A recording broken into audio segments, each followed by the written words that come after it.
Hi, everyone, and welcome to Café IBTTA. I'm Pat Jones. My guest today is Nicola Liquori. She's the Executive Director and CEO of Florida's Turnpike Enterprise. FTE is one of the premier toll agencies in the United States with revenues of approximately $1 billion, 2,400 staff, and 500 centerline miles, which operates under the Florida Department of Transportation. A certified public accountant, Nicola was tapped to lead Florida's Turnpike in August 2019 after serving as the first executive director of SunRail, a commuter rail system in the greater Orlando area. While there, she helped stabilize finance, expand service, and increase ridership. These accomplishments earned SunRail a regional award by the Southern Association of State Highway and Transportation Officials.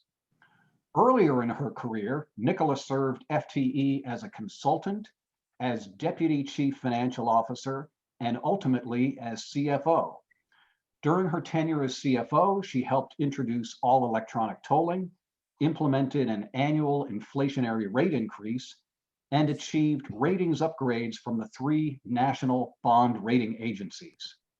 The Turnpike Enterprise recently became a member of the EasyPass network, which joins the two of the largest toll account customer bases, SunPass and EasyPass. The move is a significant step towards national interoperability and will substantially complete interoperability along the East Coast. Nicola, welcome to Café IBTTA. It's great to have you with us. Thank you so much. It's great to be here. Well, this is Café IBTTA, where we like to drink coffee and talk about things that are interesting, relevant, uplifting, and fun. And a shout out today to Lisa Jewell, IBTTA's research specialist. Lisa has been validating toll agency data in TollMiner, our data visualization tool, and collecting data on toll facilities all over the world to make our database more robust for the members. So thank you, Lisa. And thanks to all the members of IBTTA. We appreciate everything you do to advance mobility throughout the world and support IBTTA. Thank you so much. Well, we are taking your questions today. Use the chat function and select all panelists and attendees. And we want to get you engaged early on. So in the chat function, type one word or phrase that describes your feelings about Florida, the sunshine state. Type one word or phrase that expresses your feelings about Florida, the sunshine state. All right, they're coming in. Awesome. Best state, beaches, best place to be, vacation, warm, great vacation destination, raise, my father, sunshine, yeah, mother-in-law, beaches, great roads, Nicola, Disney, skydiving, wow, difficult plates, okay, I saw beautiful. humid on there, and that is so true. What does that mean? Difficult plates. Okay, hurricanes, yeah, Stanley Cup champs. All right, thanks for all those responses, and keep your chat function ready because you'll be asking questions of Nicola very soon. Well, Kristen, would you show us the first slide, please? So many of you know that IBTTA is moving its offices, and we've spent quite a bit of time in the last several weeks going through some old files. And just yesterday, I came across this annual report for the Florida's Turnpike Enterprise from 2002. And then a little bird told me that I should take a look at page 25. Could we go to that slide too, Kristen? No. Oh, no. Yeah. So there we are, page 25 of the 2002 annual report of Florida's Turnpike Enterprise. This person looks very familiar. So Nicola, tell us what's going on here. That's not her desk. Her desk is a mess. So this report really, I started at the Turnpike in July 2002.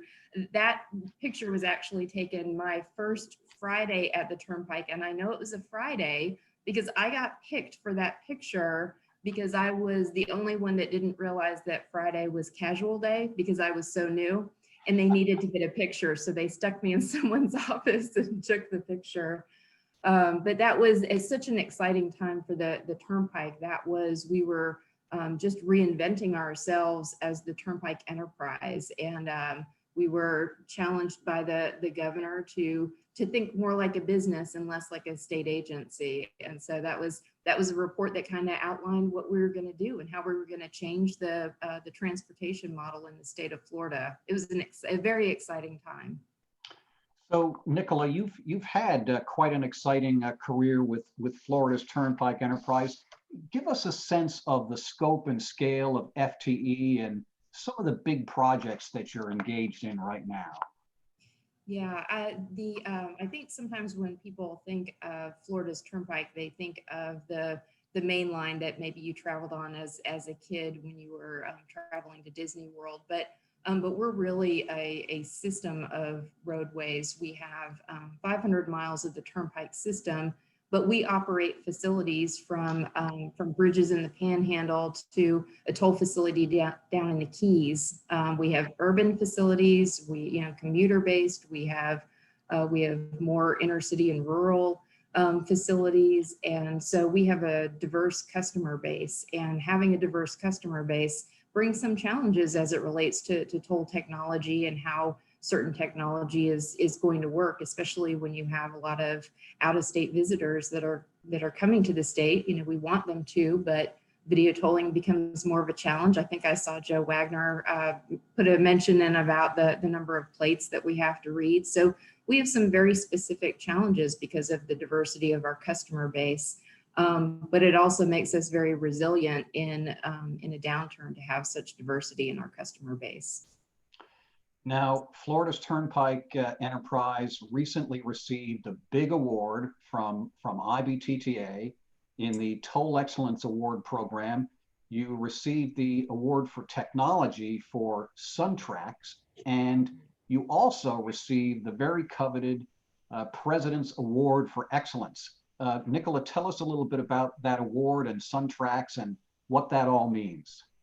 Sure. Well, so I will say that the thought for going after that award started at the annual meeting in 2019, and I believe it was Pennsylvania Turnpike that won the President's Award. Am I right about that? Yes, indeed. And I believe Mr. Compton threw down a challenge, and the challenge flag was accepted, and so.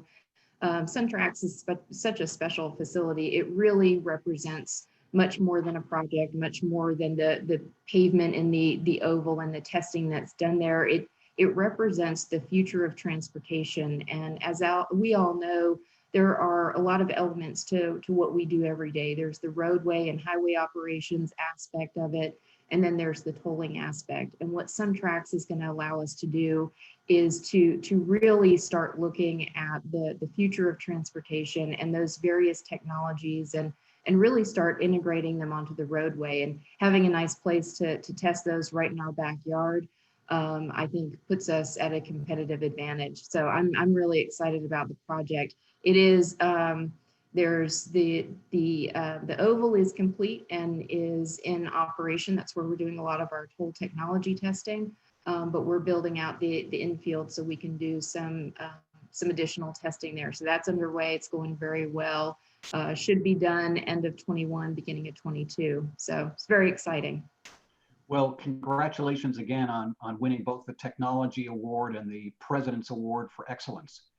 We are taking your questions for our guest, Nicola Liquori, the Executive Director and CEO of Florida's Turnpike Enterprise. Open your chat function and select all panelists and attendees, and we would love to hear from you. In the meantime, while we're waiting for those questions to come in, some big news this July about interoperability, and especially interoperability on the East Coast. FTE helped to bring it a step closer by connecting with the EasyPass group. Tell us about that, Nicola, and what the significance is. Yeah, this is big for our industry. This is obviously big for SunPass customers and for the EasyPass customers. I can't thank the IAG group enough for really working with us and getting us to this point.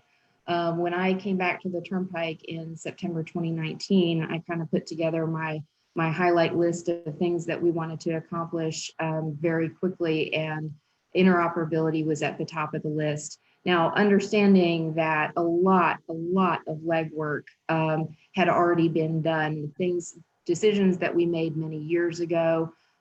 Working as a CFO with former Executive Director Diane Scicchetti, we worked very hard to make sure that our technology platforms were ready for interoperability, and just making sure that everything was prepared. So getting to the last mile, it's that last mile, getting it across the finish line has been a long time in the making, but we're very excited about it for our customers, and like I said, for the travelers that have EasyPass accounts that can come to the state of Florida and not worry about having to get another transponder or stopping at a toll plaza. Yeah, we hope that that system interoperability between EasyPass and SunPass will be more favorable to the snowbirds who want to come to Florida and bring their own cars and their own accounts. And with that, we've got a question about Florida being a vacation destination, and how are you seeing out-of-state travel on FTE with the COVID impacts? Yeah. So obviously some of that has shifted a little bit. When we look at the breakdown of our traffic mix, 3 out of 4 of trips on our system really are more commuter-based, business-based, typical type trips. So it's that last 1 out of 4 that really has the impact of the tourism. When you break that one down, we probably we're still off of our prior year by about 15%, and that's primarily the tourist traffic. But there is a lot of in-state travel going on, and we see something totally different when you look at the Panhandle and the bridges in the Panhandle. They have a different profile, and so they're still seeing their out-of-state traffic. Now, Nicola, you've had experience in both road transportation as well as rail, running SunRail for a period of time, and that with your CPA background. Talk about the diversity of your transportation experience and what that has taught you over the years.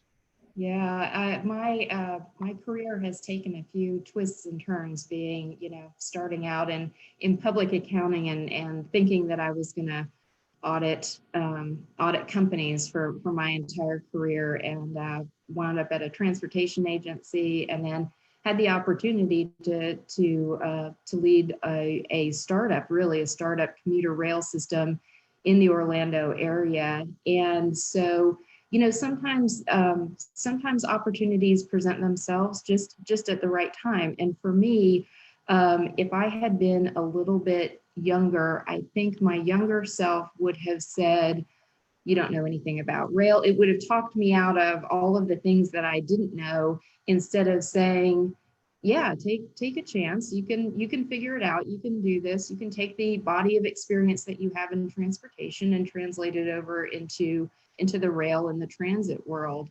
And so sometimes, having a little bit of that benefit of experience, maybe it frees you up to take some chances that maybe you wouldn't have at a different part of your career. That certainly was the case for me. And it was I spent 3 years there, and it was such a rewarding experience.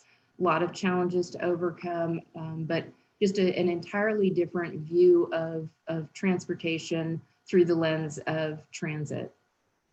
It's interesting, Nicola, that we didn't plan it this way, but we've had 2 CPAs on Café IBTTA the last 2 weeks. Last week was George Zalachi, and he talked about the way he sort of fell into working at the Garden State Parkway and really rose through the ranks to the top job. And we've got a similar situation with you, of course, separated by a generation or so. But it's interesting.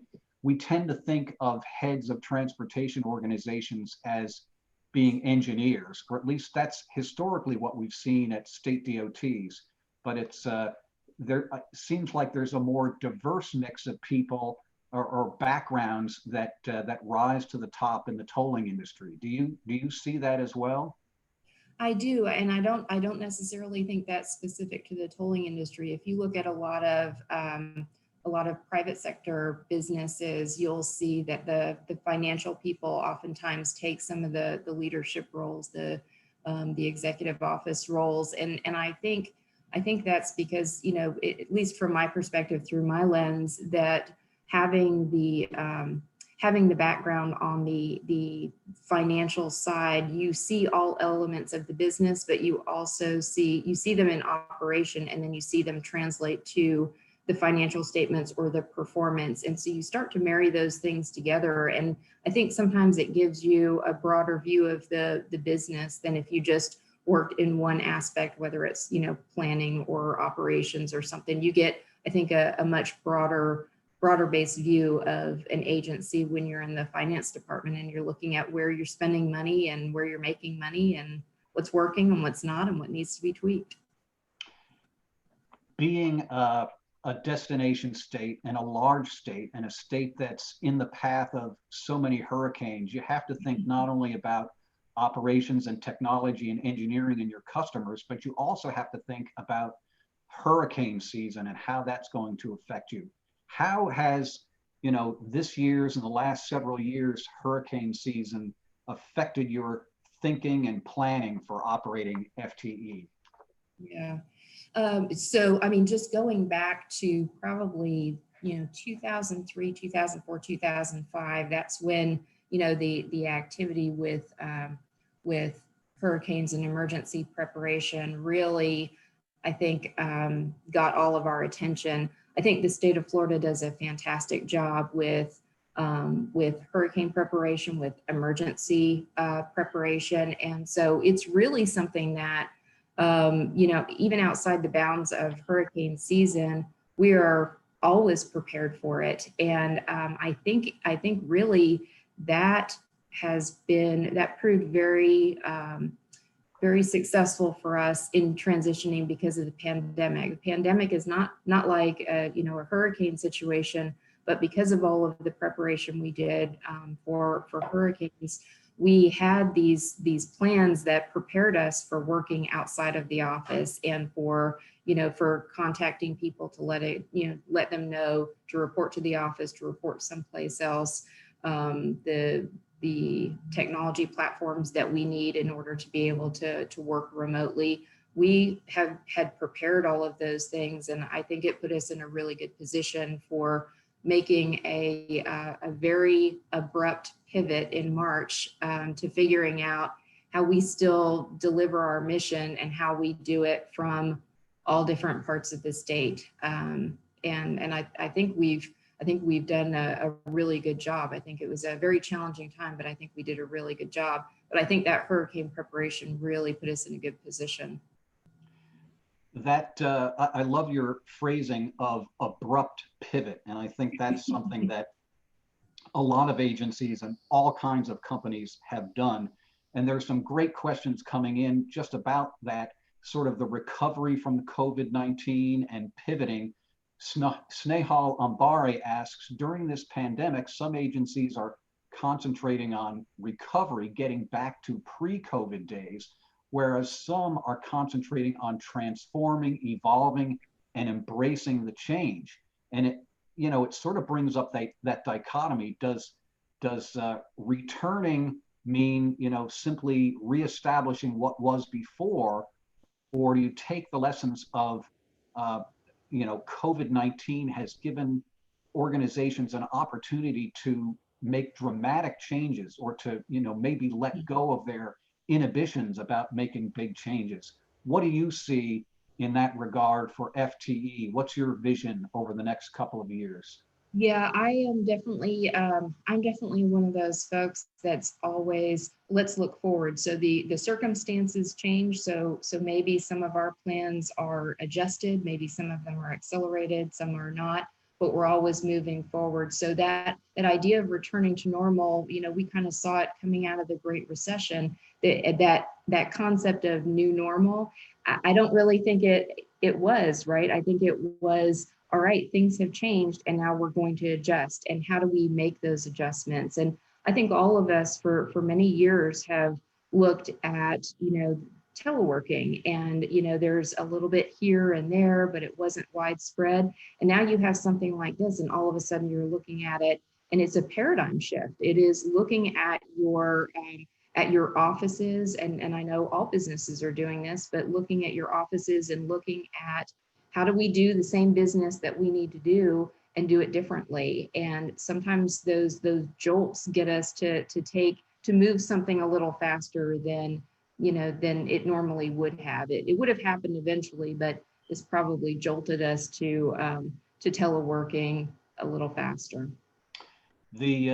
Speaking of the jolt, this brings me to Alan Williamson's question. He talks about as more agencies convert to AET, and I'll say parenthetically, agencies have converted more or less, you know, overnight to AET in many parts of the country. He asks, what do you view as the biggest challenge to reciprocal enforcement agreements with other states?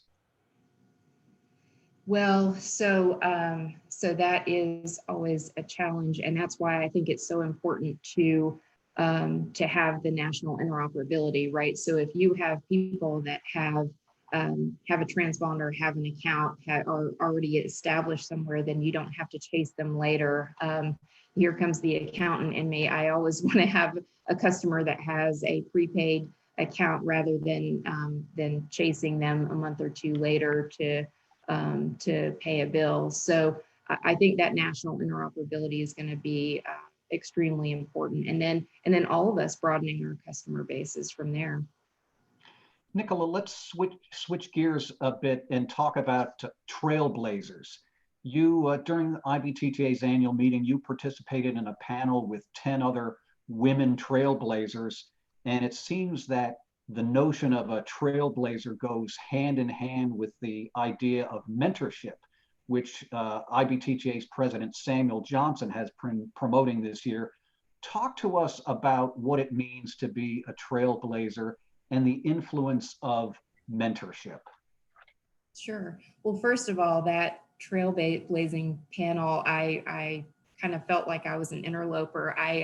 That's an amazing group of women, and to be on a panel with them was pretty humbling. So that was exciting for me, especially knowing many of the women that have worked on there and the things that they've accomplished. Very, very humbling. You know, the idea of mentorship, I think, you know, whether we label it mentorship or professional development, we all have a responsibility of sharing our knowledge for the benefit of the organization, but for the benefit of the staff that are coming up. I know myself, I benefited greatly from people before me that took the time to share experiences with me, to share their thought process in problem solving, whether it was early in my career when I was still in public accounting. You know, you come out of school and you've learned all the technical aspects of accounting, and then you have to put it into practical application.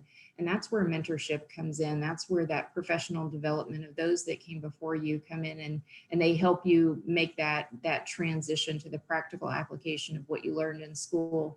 It was no different coming to the Turnpike, and Jim Ely and Bill Thorpe were tremendously generous with their time and experience with me to talk about problems that would come up, and they would ask me questions to see, all right, are you focused on the right part of the problem? And, you know, here's how we've addressed a similar challenge, and sharing those thought processes was amazing. And I I couldn't trade it for anything. And there are so many times, and this is the honest to goodness truth, there are so many times where I am faced with some type of challenge, and depending on what area it is and what it is, I will think, how would Jim Ely have approached this? How would Bill Thorpe have approached this? Because they just had a tremendous way of taking a situation,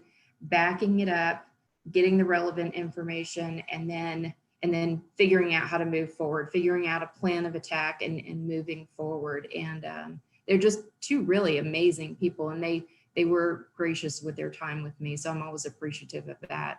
And so I think as mentors, that's our job, right? So I now have a body of experience.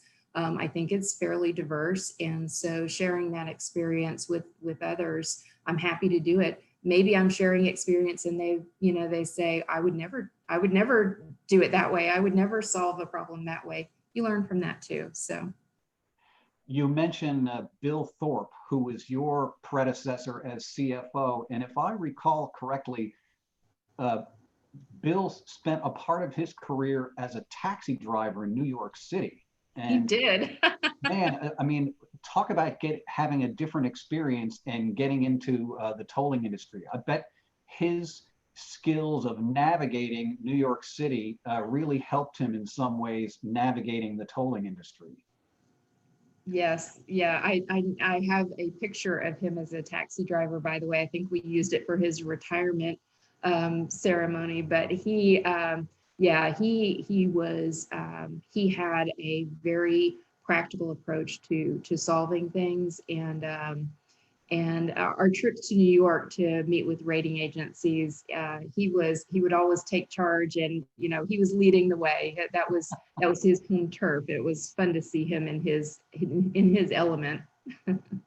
We've talked a lot about COVID-19 with a lot of our guests, and I'm curious, Nicola, what is one of the biggest things you miss about the pre-COVID-19 world?